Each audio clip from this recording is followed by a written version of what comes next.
Okay. They're taking a gas tank out. I'm in the public park, so the fire department needed to be there. They're about to leave as soon as they're done talking. But they're far enough that I can actually record now, So back to Infamous. I already ranted on Paper Trail. So the main game. Yeah, fuzz on my nose.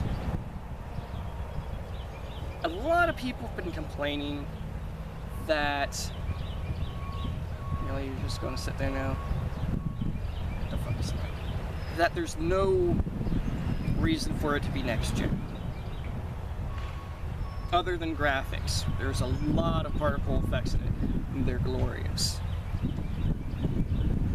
Game runs beautifully, it looks amazing. But, it's the same Infamous gameplay. The morality is completely the same as the other Infamous games. Well, yeah.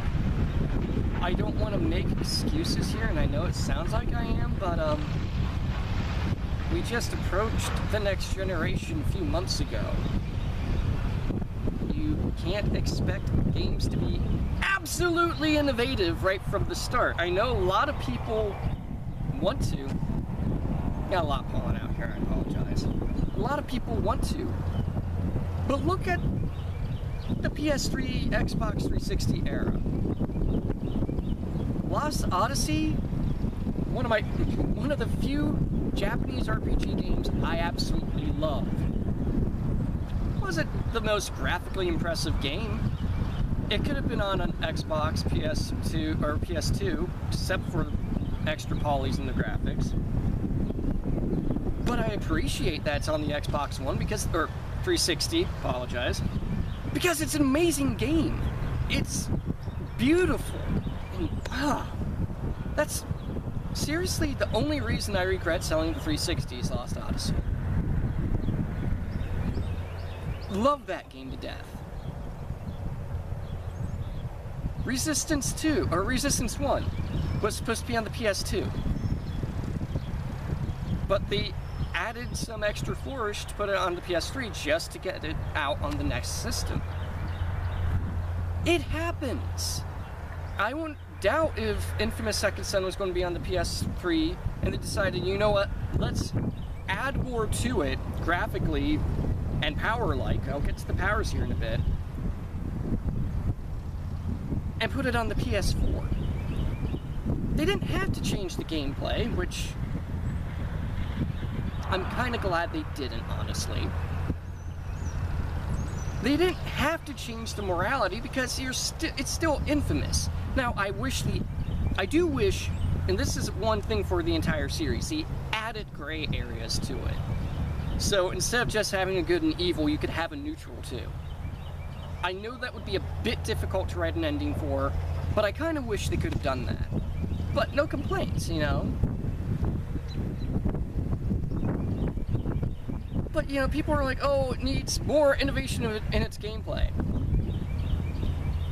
They have the absorption sounds when you're absorbing the elements coming from the TV, and then it kind of goes to your controller speaker and ends on your controller speaker, so you're like actually absorbing the power.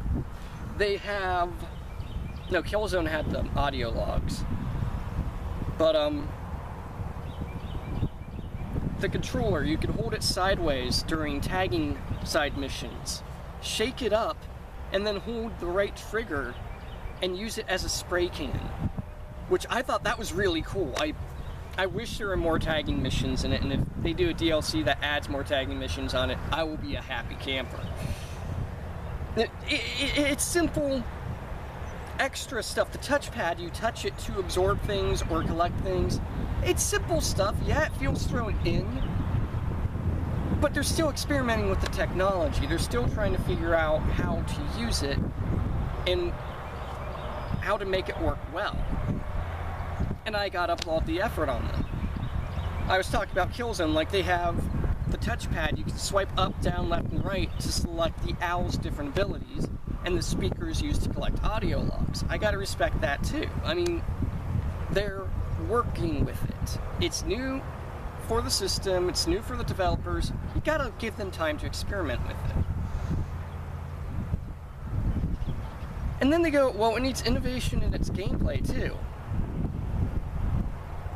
Every game I've heard this about, and I was talking to a friend about this the other day, and she said, okay, look at Call of Duty, or any FPS. It's still a first-person shooter. They don't exactly change the entire formula. The basic premise of it's a first-person shooter is still there. So why should Infamous be different? I wrote a rant a while ago on Facebook, and I think I put it on Tumblr, about Jim Sterling saying that the video games industry is a bunch of cowards because they change things thinking it'll sell. No, it's because idiot critics like Jim Sterling go out and say, hey, this game's the same as every other game, you should change to make us happy. And then when they change, because they want to sell more games, because the critics are saying you should change everything, it flops. Case in point, and he brought this up, Resident Evil, Final Fantasy. And then Square Enix goes, oh, well, the JRPG, it may be a niche, but it's making us money. Resident Evil, oh, people want scary games, we should go back to that. Well, yeah, that's what's selling. That's why survival horror worked, is because it was scary, not action. That's why JRPGs worked, because they were JRPGs. Changing it to be more action-oriented when you have a name attached to it. This was what I was going for with Resident Evil 6. It wasn't a Resident Evil game. It could have had another title on there and it would have worked.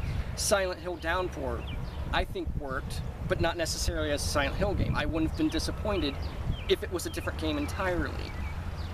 Oh god, what other game recently did I say that? Tomb Raider.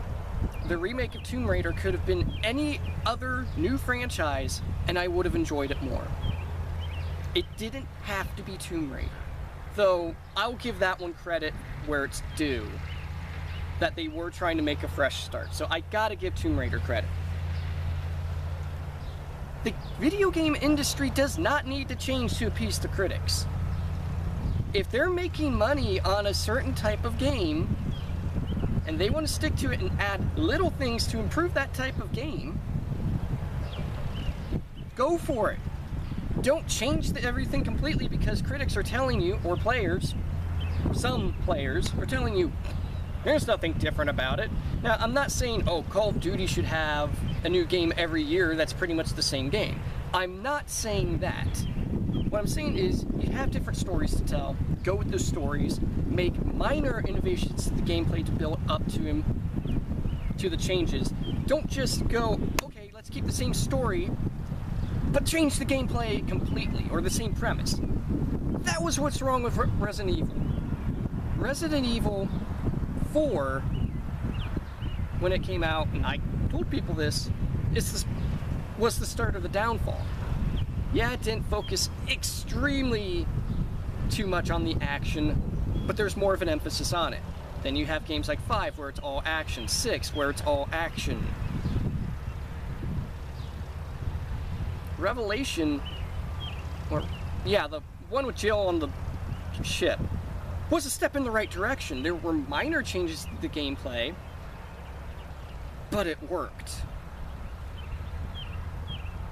It's when they're going with the critics saying, oh, we should change everything entirely, that it fails. And yet, I'm seeing that with Infamous Second Son. The gameplay hasn't changed at all. Okay, one, it has. You just don't realize it. There are no super-powered mutants in Second Son, which, when I saw that was a sigh of relief. The climb mechanics, my issue in the first two Infamous games with the climb mechanics is press X to hop up a wall, essentially, and hope you can grab onto something. If not, you fall and have to start over again. The climb mechanics and the locomotion in Second Son are so much better.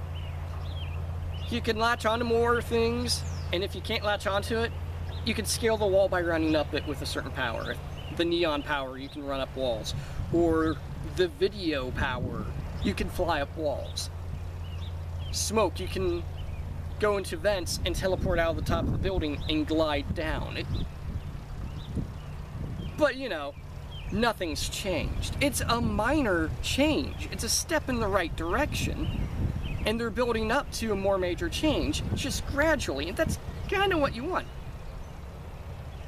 Because you're not going to alienate your entire audience. I'm hoping the point gets through. If not, let me know. Basically what I'm trying to say is you don't want to alienate your audience that's still buying the game, giving you the money to do the next game. You want to add enough variation to where it keeps people enticed. Not change everything in one game. Well, back to Infamous, because I went on that rant too long, and I apologize. But, yeah, there's those slight innovations to Infamous Second Son, that it works and it keeps the player enticed. I thought the morality system, well, yeah, with any Infamous game could have been fleshed out more. I'm having a hard time playing as bad Deslin. Because good Deslin, you can tell he's just a good guy that kind of just went off on the wrong path. And he still wants to be a good guy. Bad Deslin is a non-caring, sociopathic dick.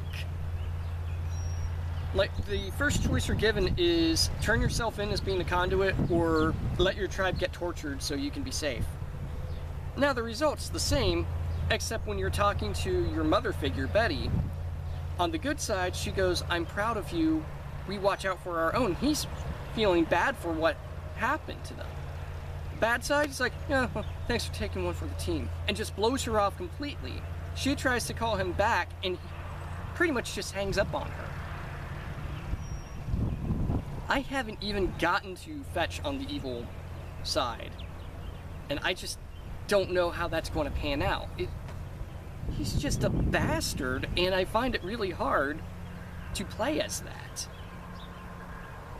In that regard, kudos on the writing, because if I'm playing as a guy who's supposed to be a dick like that, it usually detracts me away from the game, no matter how good the game is.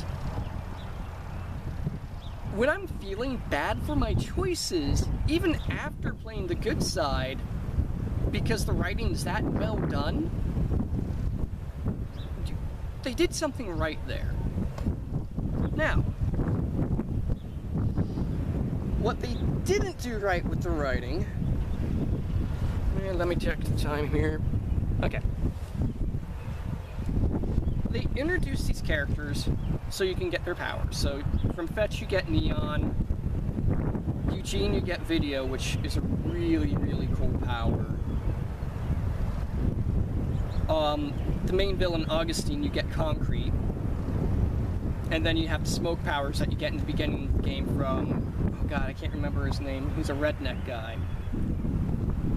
And him and Augustine are the only ones I really fleshed out outside of cinematics where you get their past. After you complete like 2 missions with Fetch, you never see her until the end of the game. Same with Eugene. It's kind of like, okay, I want to know more about these characters. That's what Infamous 2 did so well, is you had missions with Nyx that you were working with her, as well as Quo that you were working with her, and the character development meshes within each other. You learn about those characters on those missions, as well as in the cinematics for the main mission breakdowns and choices. You know these characters.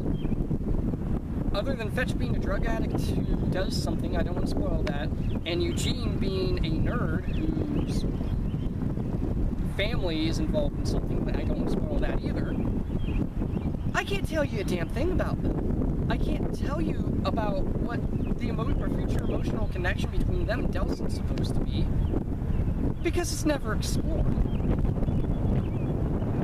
So it kind of felt like, oh, so they're just here to steal powers from. And on the bad side, that would work, but not on the good side, because you can see Delsin's trying to be friends with them. He's actively actively being caring and supportive. Why not add to that? Why not add more missions involving them instead of just one or two that go, okay, they're helping you out now, they'll be with you at the end. No, I want to know more about them. I want to know the characters. In that regard, the game comes off as really, the main game at least, comes off as really short. But at the same time, they give you a lot of the city to explore. Now, I 100%ed it on the good side. I haven't 100%ed on the bad side yet.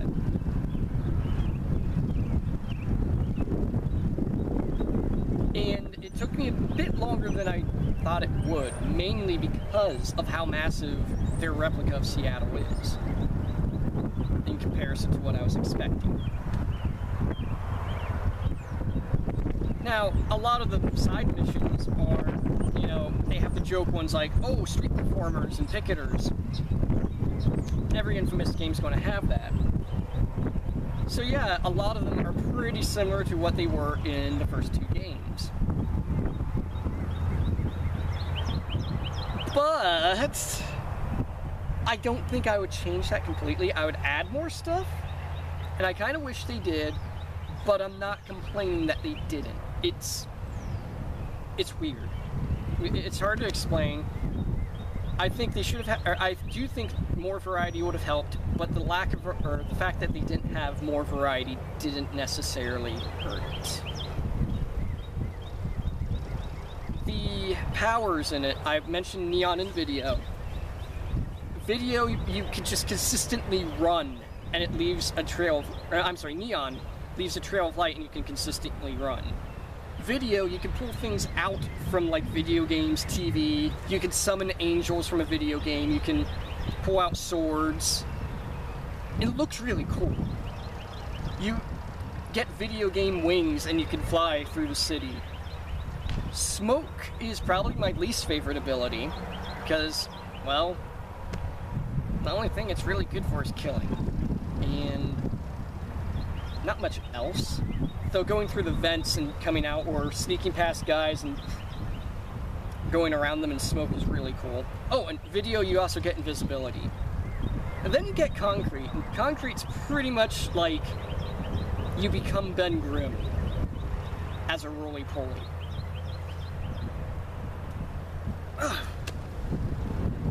The problem with Concrete, though, every one of these powers has this big, huge special action. Like Radial Sweep is my favorite with the Neon power. You raise everyone up, do a sweep of light, and they're either all dead or captured. Concrete doesn't have one. And I don't know why, other than, oh, it's the last power you get, and you only get it in the last mission of the game. I kind of wanted to see what that would be. Like encasing people in concrete so just their faces are sticking out, or Han Solo and Carbonite. Alright, I'm going to stop it here and I'll have to do a third part. I will be right back.